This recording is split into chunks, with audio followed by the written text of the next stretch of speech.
I missed one victory in my career. That 89 I won, and I was taken away. I was prevented to go to the podium when I was just about to go into it by Balestre, and I never forget that.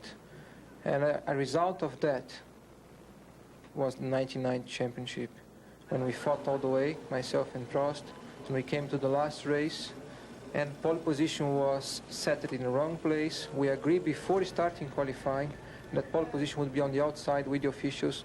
Then Balestre gave the order after qualifying to not change, and I was found myself in the wrong side on pole.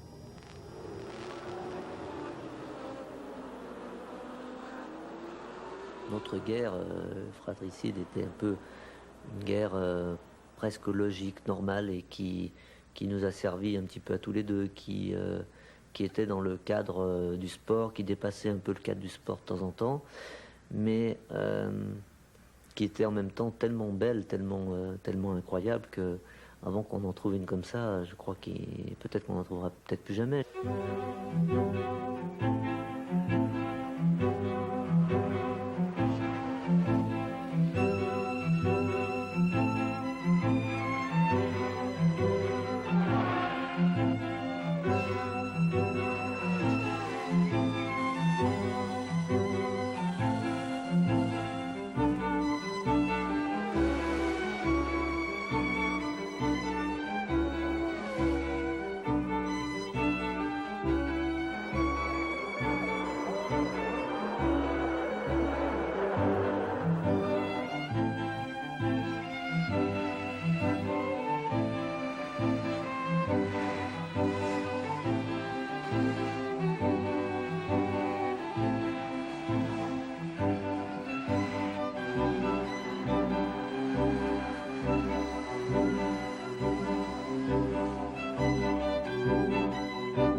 A special hello to our dear friend Alain in France. We all miss you, Alain.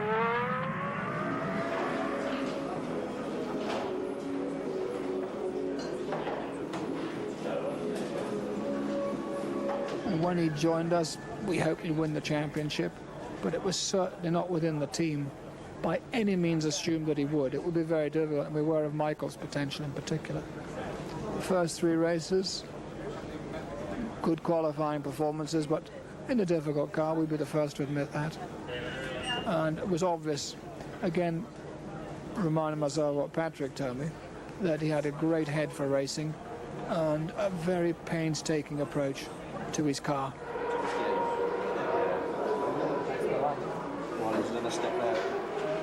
Tous les espoirs étaient permis au début, puis un certain nombre de difficultés sur une voiture qui n'était pas celle qu'il espérait, que nous espérions tous, beaucoup plus, certainement avec un très fort potentiel, mais très difficile à mettre en œuvre, pas mis au point, et véritablement il y avait un travail de fond à faire, et je crois que Ayrton avait pris la mesure du travail qu'il y avait à faire, et qu'il savait ce qu'il y avait à faire.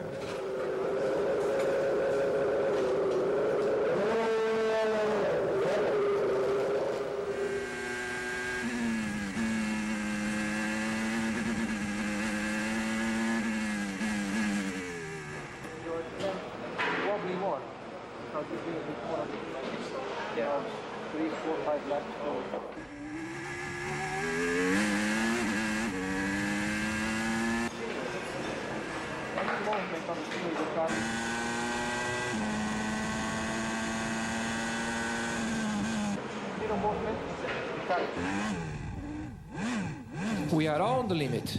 The car is on the limit. The human being is on the limit. That's what is all about motor racing. That's what is all about Formula One.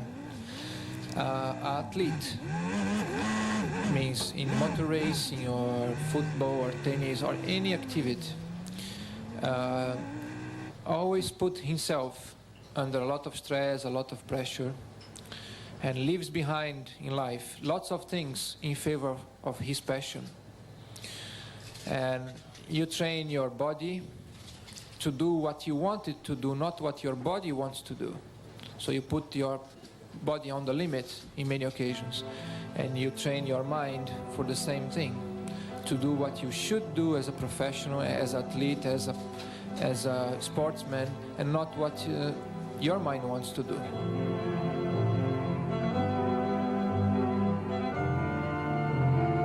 Em 84, nós tínhamos aqui garoto franzino, super dedicado, e onde tudo começou foi exatamente aqui. Ele fazendo aqui 10 voltas com muita dificuldade.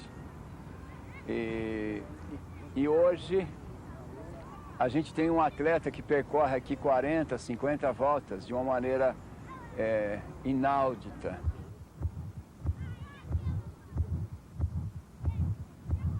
É nesse lugar que ele alongava a parte das pernas, colocando para fazer o alongamento.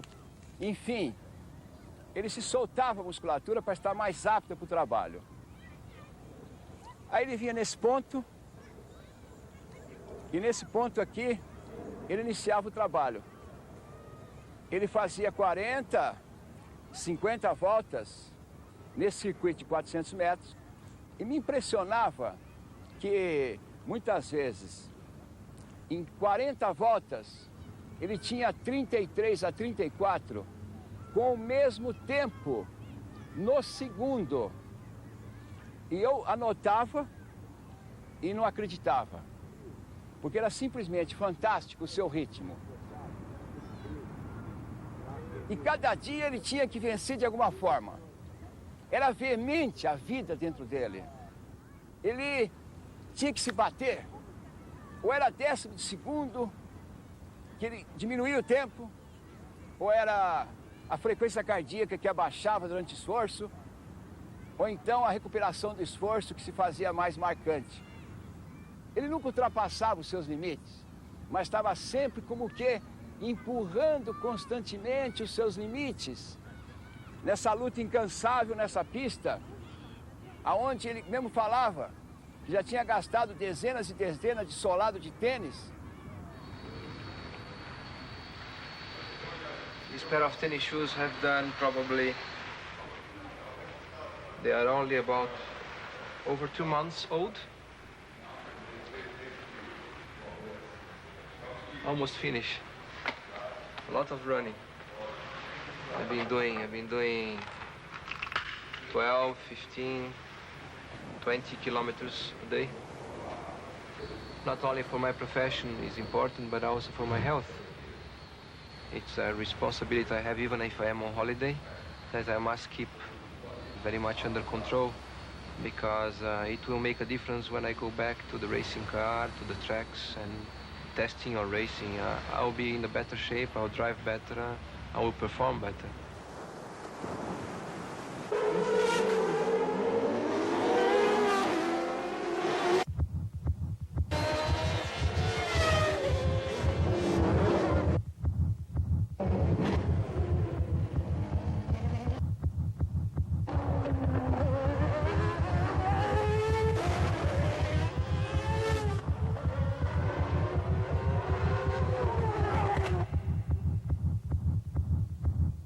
I have experienced a lot of pain while I was driving already, many times.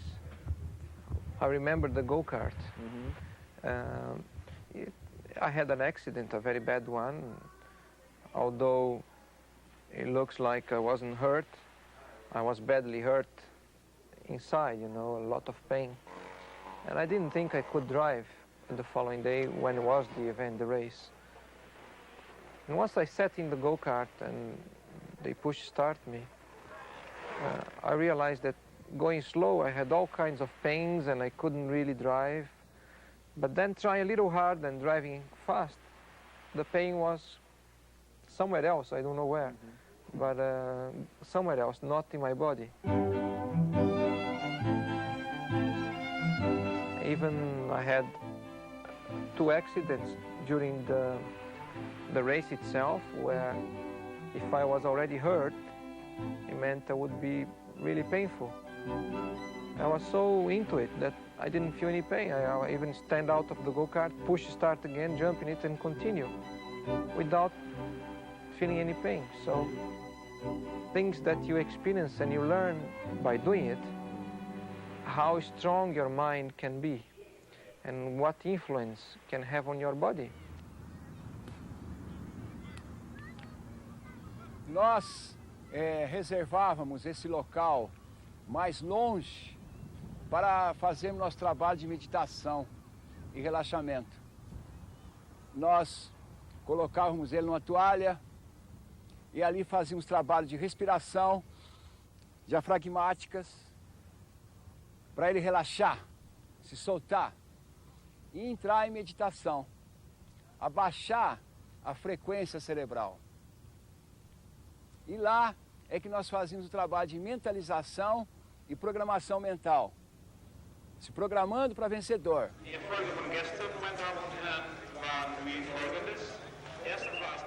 It's an exercise that implicates the 2 sides of you, the body and mind. Once I realized that there was something special in there, I really focus and try to learn about myself, because it's basically learning about yourself, learning about your own limitations, learning about your strengths, your qualities, and trying to make as a whole a smoother person, you know. And I think from it, then you can get a lot of energy.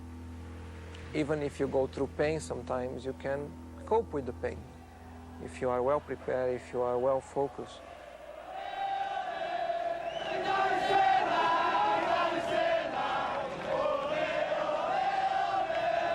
I have won races with a lot of pain, yet I wasn't driving my best. But because you commit yourself to such a level where there is no compromise, you give everything you have, everything, absolutely everything.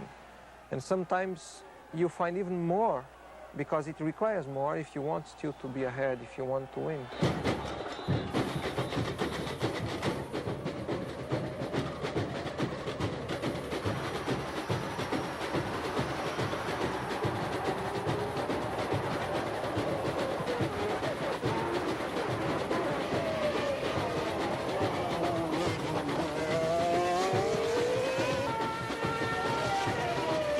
Because of the tension and the responsibility during the whole race and with the difficulties, I couldn't really let much emotion go out. I had to really control and be calculated and cool. Although I had lots of things happening in my mind and body, I had to control all the things because I couldn't make a mistake. I was trying so hard to win such a race for so many years, and I was there with a good opportunity.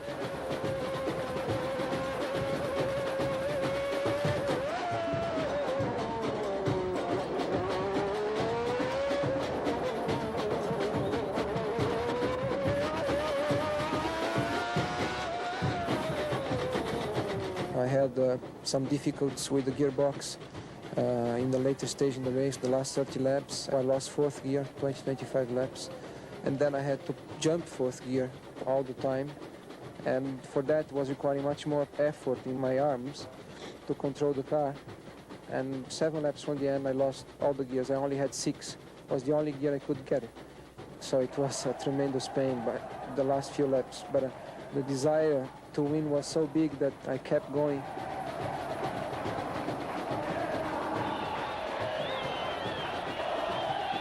The pain I felt, the stress, the emotions from the people that I could see during the race on the grandstand, the feelings were very intense.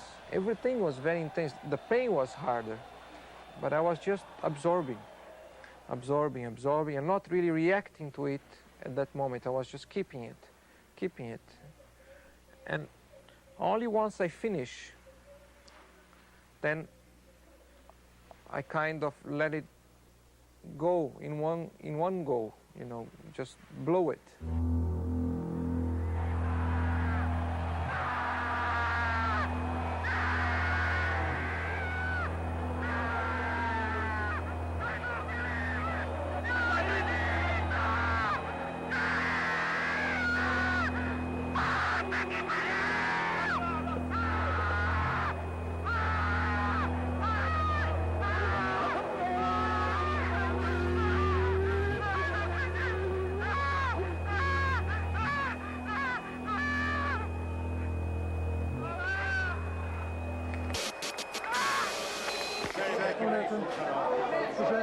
Just my shoulders.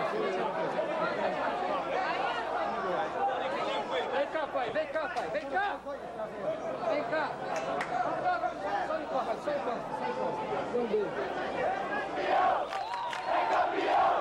It was a race full of memories, full of excitement, and it's something that you gotta keep in your mind for the rest of your life, for sure.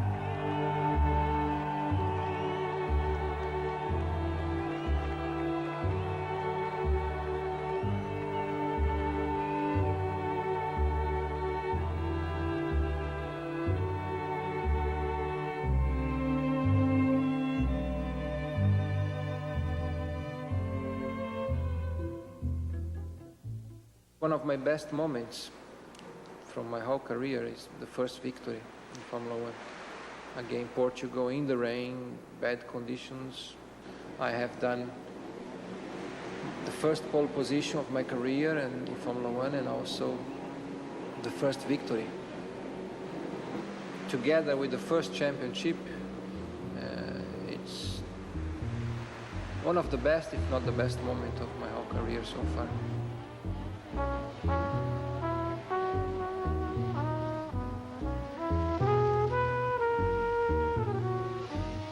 The build-up to the race itself was not very complicated. We didn't have too many problems. He was quite relaxed, he was at ease, and then we had this terrible weather.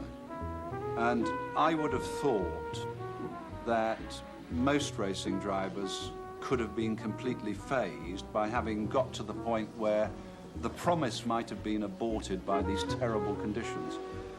And so my lasting memory is that it did not faze him at all.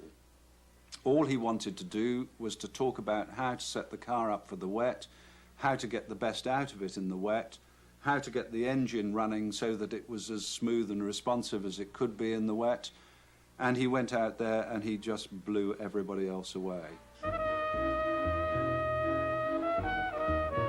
It was one of the motor races of all time, not for closeness of competition, exactly the reverse, but anyone who stood there that day and saw him drive away from a field of some of the most fierce competitors that Formula One has seen cannot fail to have been impressed.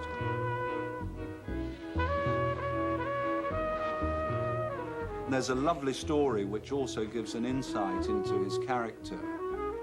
At one moment, he got it wrong. He hadn't made a mistake the whole race, and he got it wrong. And he was off on the grass, and the car came sort of sideways, and then it squirted back to the tarmac, and with a flick of the steering wheel, it was straight and off down the road. And Jenks went up to him afterwards, and he said, "My God," he said, "that was unbelievable car control. You know, that was really special." And Ayrton said, "Don't you believe it? I just lost it. How it came back, I don't know." And I thought that, if nothing else, that demonstrated the honesty of the guy, and I think that characterized all his career.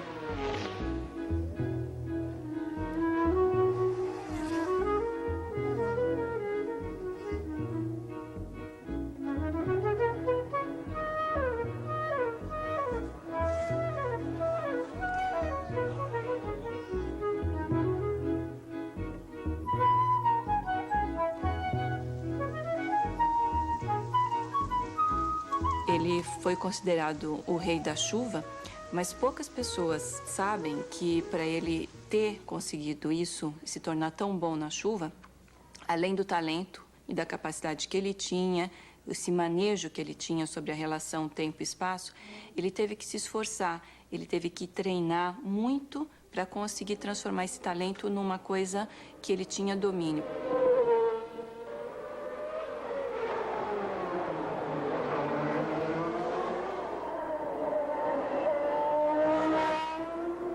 I never forget my first race in the wet with go-kart was a disaster. Just complete joke. I couldn't do any good. And people were going here, going there, passing me, overtaking me, and I couldn't do anything about it. And in the dry, I was pretty good. So then on that day, I learned that I knew nothing about running in the wet. E ele ficou muito bravo com isso, ele ficou louco da vida que ele tinha perdido a corrida por causa da chuva. E o que aconteceu foi que cada vez que chovia, cada vez que começava a pingar, ele pegava o kart e ficava treinando até escurecer, até não ter mais luz. E ele treinava debaixo da chuva, ele chegava molhado em casa, até que ele conseguiu manejar o carro na chuva. Being wet, it's always a tremendous risk to lose the car control or somebody lose the car control and you get involved into an accident. But better if you feel in control of what you're doing and in command of the situation, so you dictate the moves and you make things happen instead of waiting for other people making errors or waiting for other people to making moves. I rather, decide the strategy myself if I can and establish my own pace in the race.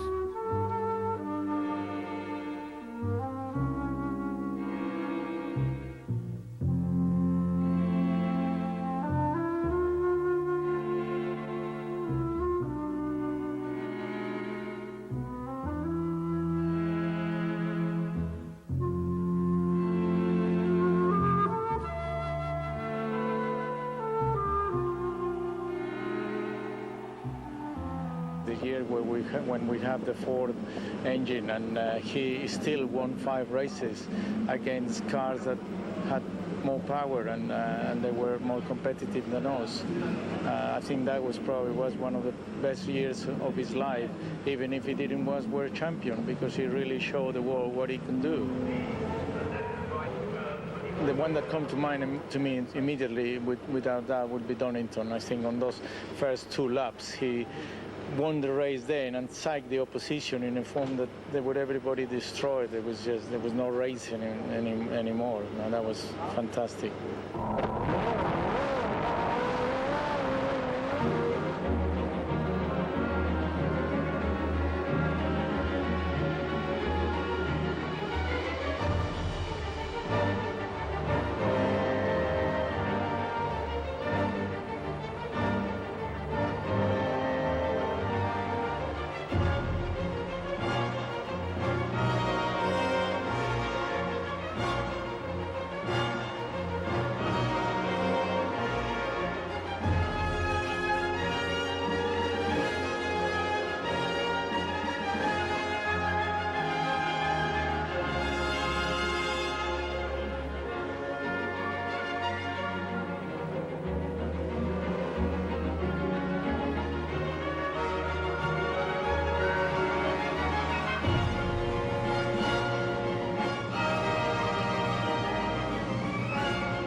You have to be very sharp all the time to understand the situations as they present to you and not be hesitating.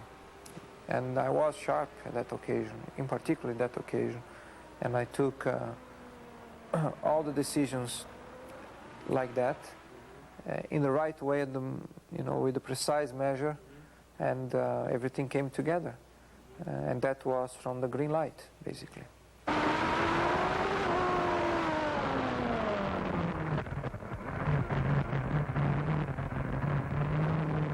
I don't know how many times we stopped for tires.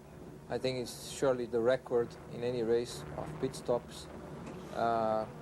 Driving with slicks in damp and really slippery conditions was tremendous effort, because you just don't get the feeling from the car, and you have to commit yourself to certain corners, and you just can be off. So I had to gamble on this. It paid off, and of course I'm over the moon. Thank you to everyone, and thank you.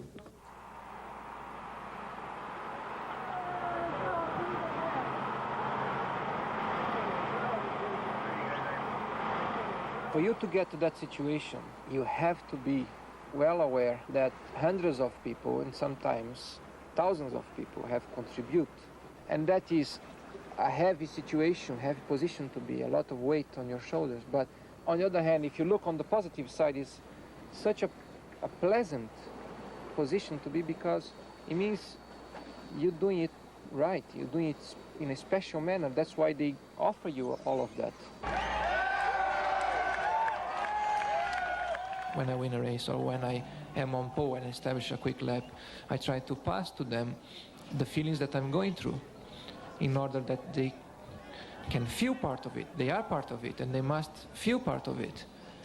Because the hours that the mechanics, engineers put behind to prepare a racing machine to us, many times going through the night, no holidays through 12 months a year, can only be motivated, can only be justified if they get the thrill, or some of the thrill that I get. The only way I can see is by sharing with them those feelings.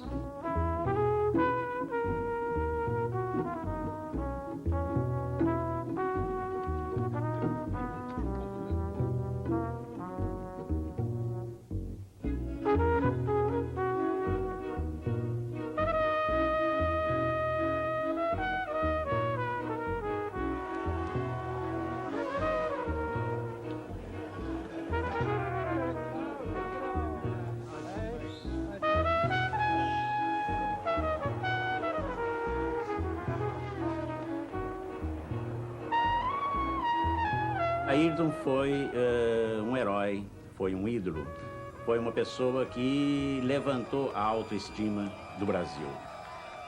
Eu acho que ele respondia a um fluido, a uma energia que partia do país para ele.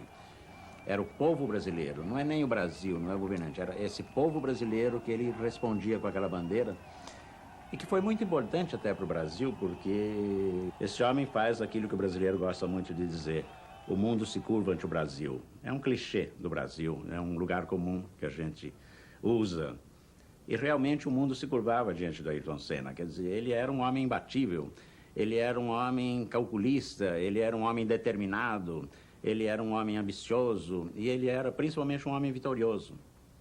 Ou seja, ele era tudo aquilo que a gente queria ser. Ele devolveu essa estima, ele devolveu esse orgulho brasileiro, e ele se tornou esse ídolo. Feliz Natal, Feliz Ano Novo, Feliz 90. Any sportsman, anybody that is successful, attract people all the time. It's natural that people follow you and like you. You know, the television is showing us all over the world, and that alone makes you popular. Okay, I like your hat.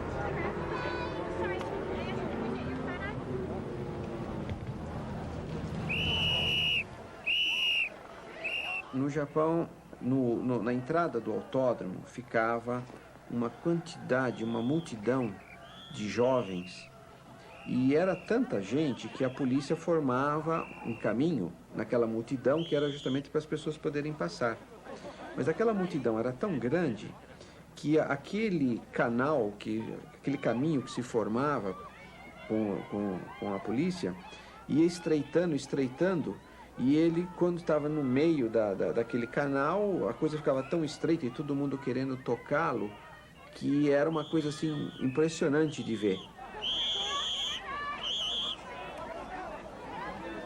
Eu ficava curtindo aquele momento de ver aquela multidão, e ele feliz de poder estar ali no meio, de poder ver, dividir aquele sentimento com os japoneses. Então, é uma coisa que vai ficar na minha memória para o resto da minha vida. É um sentimento de você poder presenciar aquela troca, não é, intensa de carinho.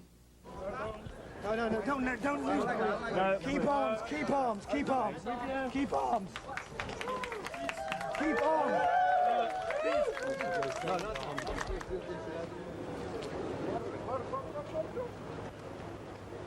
Sometimes you want just to be yourself and to be on your own, to concentrate on something, to do something, and the fact that you have all the time this tendency of people following you is like you here, and people are all the time around you, and they get near to you, which is fine. Sometimes they even hit you. You know, they really, literally, sometimes hit you. They go against you, and you feel like an invasion, and you cannot move around. You simply cannot turn around sometimes. You cannot look around because you are just surrounded, and that is not so good sometimes.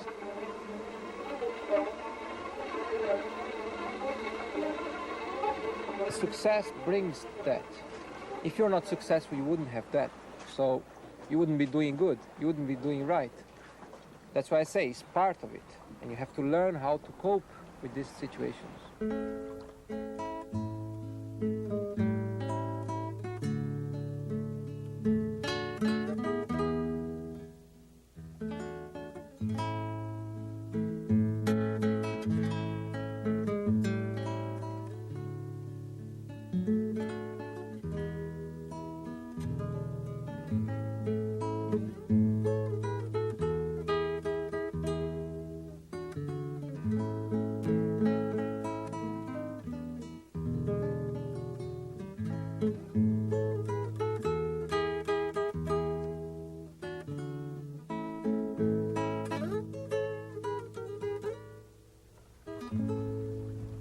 Brazil has lots of problems, lots of difficulties, but I try to look the good things that Brazil also has got, and this is one of the good things. You know, it's a paradise.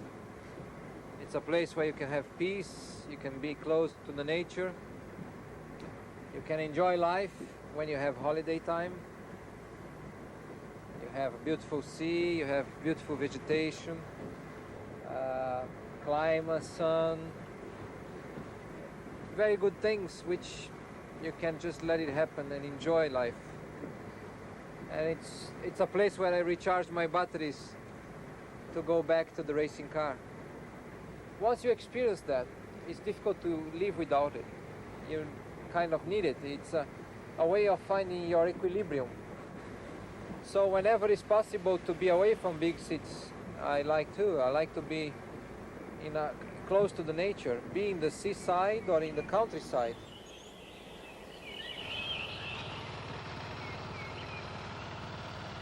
There were originally two lakes. This one was the higher one, and we decided to join them. And we made one big lake, which is over 1 kilometer long. The water is a natural water, it's spring water, there is no outside water, it's completely clean. And we also are planning to put some fish here, to then be able to also to fish a little bit and have a fresh fish. We decided to build those houses for the workers. And so we have built so far about 10 houses, and the people who then work for us can have a good way of life. And also it's nice to see new things done properly with the right shape, right design, right style. We are also making the main house for us. We've been working here for a year and a half already, and I believe we have another 2 years to go.